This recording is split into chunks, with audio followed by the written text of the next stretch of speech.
افغانستان کی سرزمین ہو یا پاکستان کی سرزمین، کسی کے خلاف اسے استعمال نہیں ہونا چاہیے۔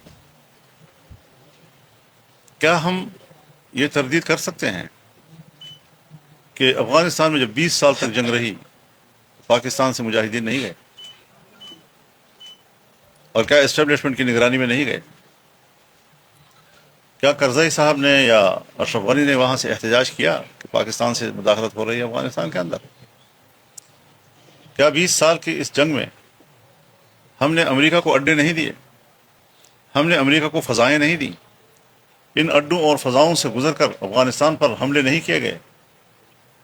وہاں کی طالبان حکومت نہیں پلٹی گئی؟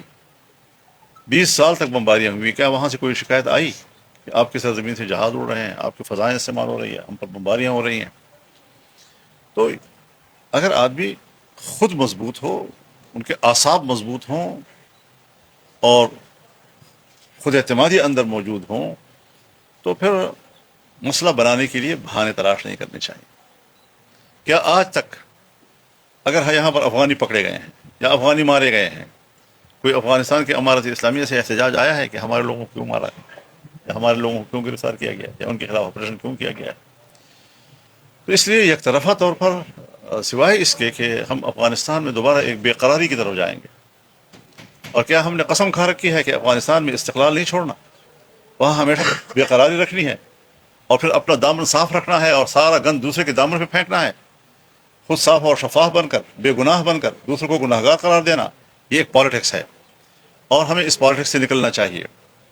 بے قرار اور غیر مستحکم افغانستان پاکستان کے لیے کبھی بھی مفید ثابت نہیں ہو سکتا۔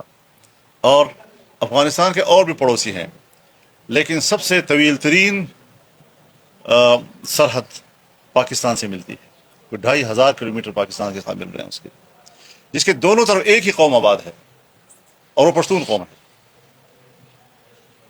تو کیا ان طریقوں سے ہم پشتون قوم کو ایک دوسرے سے الگ کر سکتے ہیں، ایک دوسرے کے خلاف محاذرہ کر سکتے ہیں، ایک دوسرے کے خلاف نفرت پیدا کر سکتے ہیں؟ یہ ساری وہ پالیسیاں ہیں کہ جس پر میں یہ سمجھوں گا کہ ہمیں نظر ثانی کرنی چاہیے۔ پاکستان کا چپا چپا ہمیں عزیز ہے، ہم پاکستان کے چپے چپے کے لیے قربانی دینے کو تیار ہیں۔ اگر انڈیا کے خلاف جنگ ہوتی ہے، ہم نے ایک صف ہو کر فوج کے پشت پر کھڑے ہونے کا اعلان کیا تھا، اور آج بھی ہم اسی جذبے سے بات کر رہے ہیں۔ لیکن یہ ہے کہ جب معاملات پیچیدہ ہوں تو اس کو راہ راست پر لانے کی کوشش کرنی چاہیے، اور ہم اپنے ملک کے ساتھ ہیں، ملک کے وفادار ہیں، ملک کی بہتری کے لیے سوچیں گے۔ اگر حکومت یا اسٹیبلشمنٹ کوئی غلط فیصلے کرتی ہے یا وہ ملک کی مفاد کے خلاف ہمیں نظر آتے ہیں، ہم اس کی نشاندہی کرتے ہیں، اور نشاندہی کرنا ہمارا حق ہے۔